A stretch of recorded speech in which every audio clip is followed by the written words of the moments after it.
Anakin Skywalker is one of the most important characters in all of Star Wars, but this aspect of his story still doesn't make any sense. Anakin Skywalker's Star Wars timeline has had a massive impact on Star Wars movies and TV shows. After he was introduced as one of Star Wars' most powerful Sith in the original trilogy, Star Wars, Episode I, The Phantom Menace revealed that Anakin had once been an innocent young boy on Tatooine, enslaved along with his mother.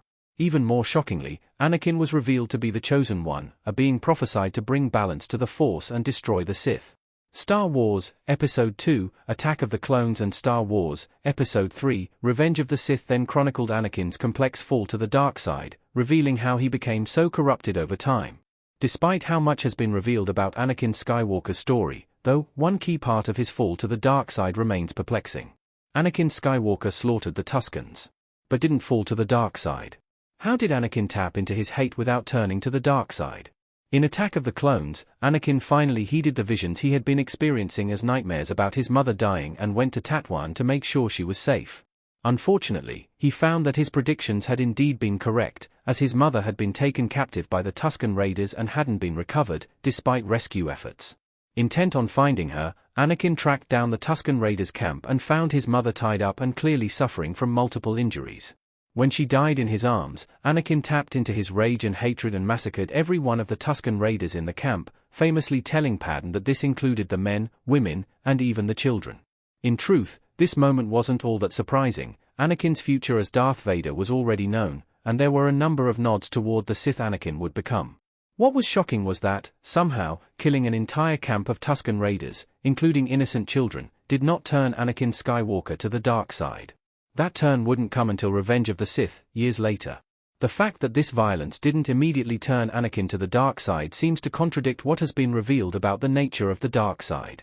After all, Master Yoda himself warned Anakin that fear is the path to the dark side, as fear leads to anger, anger leads to hate, and hate leads to suffering.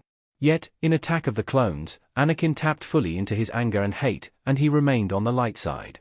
This begs the question, why didn't killing the Tusken Raiders cause Anakin to fall to the dark side right then? Star Wars treated the Tuskens as subhuman. The franchise's representation of the Tusken Raiders began as a problem. Tusken Raiders shooting off C-3PO's arm in Star Wars.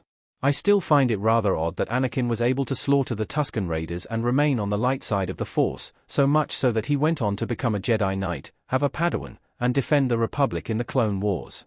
Even so, I can think of a few reasons why Anakin didn't immediately fall to the dark side after this event, both in-universe and otherwise. For one, in the original and prequel trilogies, Star Wars did not treat the Tusken Raiders like human beings. It was clear that this was Anakin's perception of the Tusken Raiders in Attack of the Clones, given he told Padme that they were animals. While this could have been presented as Anakin making an egregious statement, it initially seemed as though Star Wars' intention for the Tusken Raiders was essentially that, masked evil creatures who were somehow subhuman. This was introduced in A New Hope, when the Tuskens were shown as aggressive and antagonistic, and made all the worse in Attack of the Clones, when they seemed to take and torture Shmi Skywalker for no reason other than evil. Thankfully, Star Wars has since corrected this unsettling representation of Tusken Raiders, but their original treatment in the franchise could explain why this event didn't seem significant enough to turn Anakin fully to the dark side. This would be supported by Padme's, also concerning, response to Anakin when he confessed he'd carried out the slaughter, which essentially boiled down to telling him it was only human of him to get angry. In addition to being Padme's worst moment, this reinforces that Star Wars may have considered this massacre less egregious based on the characterization of Tusken Raiders as pure evil.